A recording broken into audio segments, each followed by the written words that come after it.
নমস্কার বন্ধুরা, আলপনা সিম্পল লাইফস্টাইলে তোমাদের স্বাগত। আবারও ফিরে এসেছি কিন্তু আরও একটা অসাধারণ রেসিপি নিয়ে।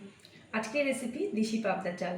দেশি পাবদার ঝাল বানানোর জন্য কী কী উপকরণ নিয়েছি চলো দেখে নিই। আর এই রেসিপিটা কিন্তু গরম গরম ভাতের সাথে কিন্তু অসাধারণ লাগবে। ভিডিওটা না টেনে পুরো ভিডিওটা দেখো, আশা করি কিন্তু তোমাদের খুবই ভালো লাগবে। এখানে নিয়েছি আমি পাবদা মাছ। পাবদা মাছগুলো একদম দেশি পাবদা, ওই জন্য কিন্তু কালারটা এরকম লাগছে। আর পেটে কিন্তু পাবদা মাছের সবগুলোর মধ্যে ডিম। আর এখানে নিয়েছি ফোড়নের জন্য কালো জিরে, কাঁচা লঙ্কা, আদা রসুন বাটা। আমি পাতলা পাতলা করে আলু কেটে নিয়েছি। এখানে নিয়েছি পেঁয়াজ কুচোনো, টমেটো কুচোনো, নুন, ধনের গুঁড়ো, হলুদ, লঙ্কার গুঁড়ো, আর লাগছে সর্ষে বাটা। সর্ষে আমি নিয়েছি, এটা সর্ষেটাকে বেটে নেব। আমি এবার মাছের মধ্যে একটু নুন হলুদ মাখিয়ে নেব। পরিমাণ মতো নুন,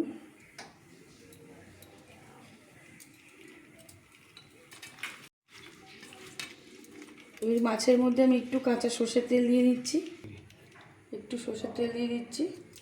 সর্ষের তেলটা দিয়ে কিন্তু দিলে মাছগুলো ফাটবে না ভাজার সময়।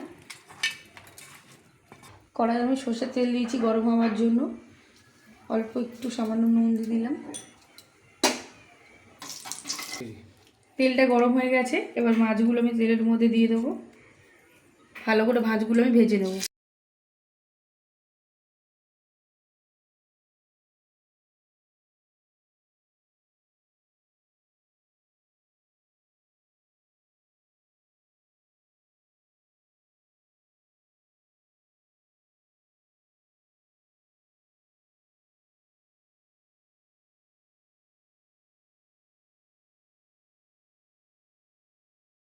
সর্ষেটাকে আমি ভালো করে বেটে নেবো।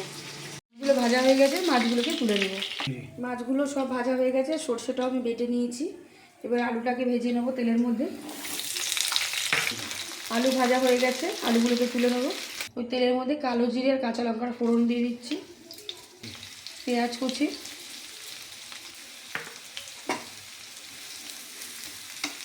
পেঁয়াজের মধ্যে আমি নুন দিয়ে দিচ্ছি পেঁয়াজটাকে একটু নরম হওয়ার জন্য।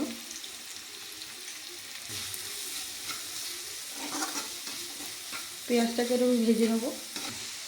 এবার এর মধ্যে আদা রসুন বাটাটা দিয়ে দেবো, টমেটো কুচোনো দিয়ে এবার এর মধ্যে একটু আমি ঢাকা দিয়ে দেবো। পেঁয়াজ আর টমেটো ভালো করে ভাজাও হবে আর নরমও হবে। এবার ঢাকাটাকে আমি খুলে দেবো। পেঁয়াজগুলো কিন্তু একদম নরম হয়ে গেছে। এবার আমি এখানে ধনের গুঁড়োটা দিয়ে দিচ্ছি, পরিমাণ মতন হলুদ গুঁড়ো,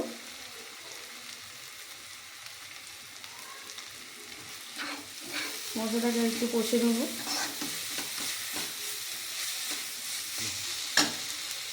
লঙ্কার গুঁড়ো দিয়ে দিলাম।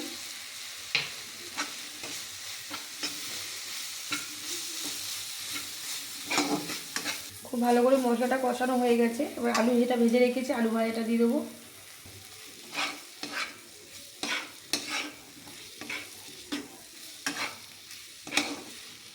এবার এর মধ্যে পরিমাণ মতন জল দিয়ে দেবো। পরিমাণ মতন জল দিয়ে দিয়েছি। এবার এখানে 1 চামচ মতন আমি সর্ষে বাটা দিয়ে দিচ্ছি।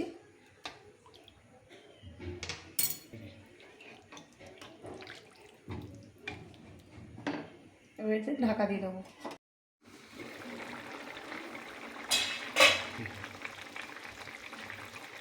আলুগুলো কিন্তু একদম সিদ্ধ হয়ে গেছে। আমি এবার মাছ ভাজাগুলো দিয়ে দেবো।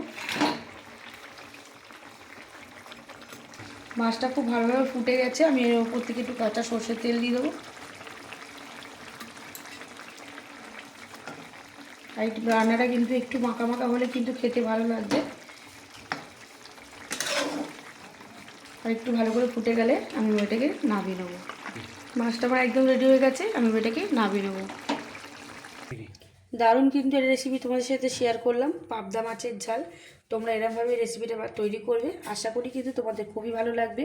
আর যদি ভালো লেগে থাকে তাহলে প্লিজ একটা লাইক কমেন্ট শেয়ার। আর যারা এখনও পর্যন্ত আমার চ্যানেলটাকে সাবস্ক্রাইব করোনি, প্লিজ তাদের কাছে অনুরোধ রইল আমার চ্যানেলটাকে সাবস্ক্রাইব করে পাশে থাকার জন্য।